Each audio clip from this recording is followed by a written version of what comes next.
Hello, my name is Kilda Grobe, and I'm going to be talking about concussions. What is a concussion? According to Roper and Gorson, concussion is when it's being referred to an immediate and transient loss of consciousness accompanied by a brief period of amnesia after a blow to the head. Or as seen by Ryan and Worden, a concussion can also be a mild traumatic brain injury. And here are two examples of what a concussion might look like. In this case, it would be kind of like a car accident, whiplash.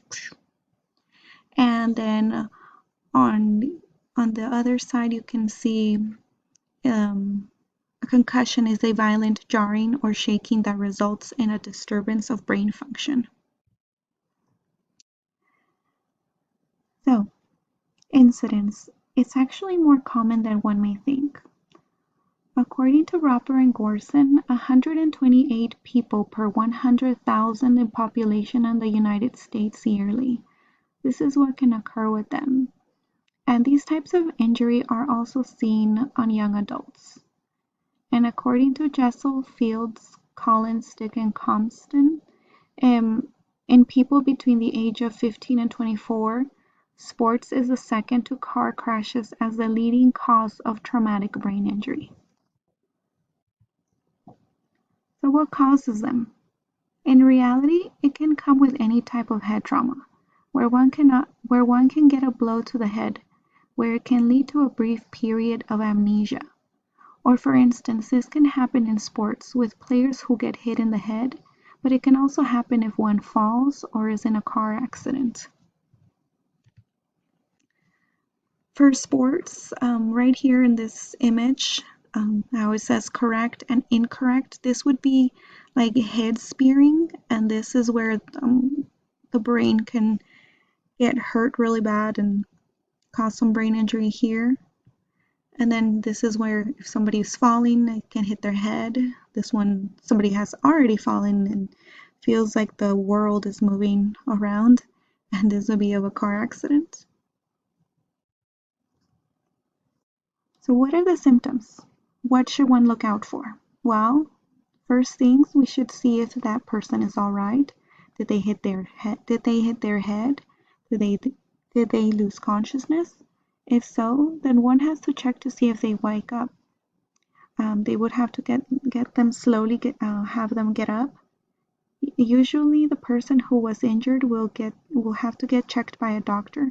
However, some of the symptoms that one should look out for would be headache, dizziness, irritability, having difficulty focusing, memory problems, sensitivity to noise and light, problems with judgments, and also may have a dazed look. With that said, according to Ryan and Worden, we must keep in mind that some symptoms can appear a few days or even weeks after injury. It's what it's called late symptoms.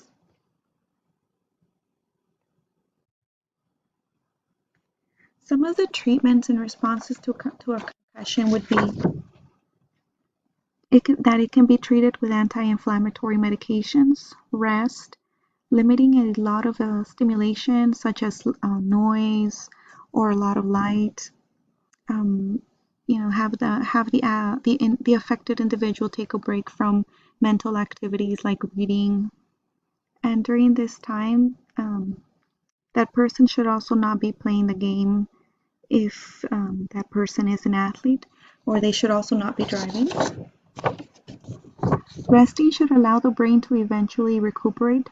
However, if the symptoms persist, then the affected individual should seek medical attention.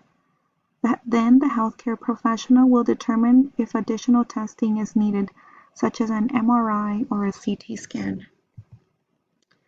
This is a picture of the 12 cranial nerves, and these are important because they are in control of a lot of things. For instance, number one, the olfactory is the one that's in charge of smell. The ocular motor, I'm sorry, I skipped one. The optic nerve is the one for the eyes. It's for vision more than anything. Ocular motor is for the dilation of the pupil. The trochlear and the abducens is for eye movement, so you can see up and down. The trigeminal is for chewing or jaw movement.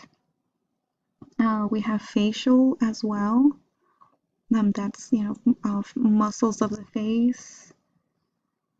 We have auditory for hearing and equilibrium. The glossopharyngeal for swallowing. The vagus nerve, which is for breathing and speech. The spinal accessory, which is for shoulder movement. The hypoglossal is for tongue movement. And this is another way we can also look at if any of the cranial nerves have been injured, or at least we can see if they've been affected more than anything, because the doctor will be the one making that determination. So if any of these are injured, it's mainly because of the type of head injury that they may have. So it is important that one must pay attention with any type of head injury one may have, as the affected individual may not demonstrate signs or symptoms in the beginning. Thank you.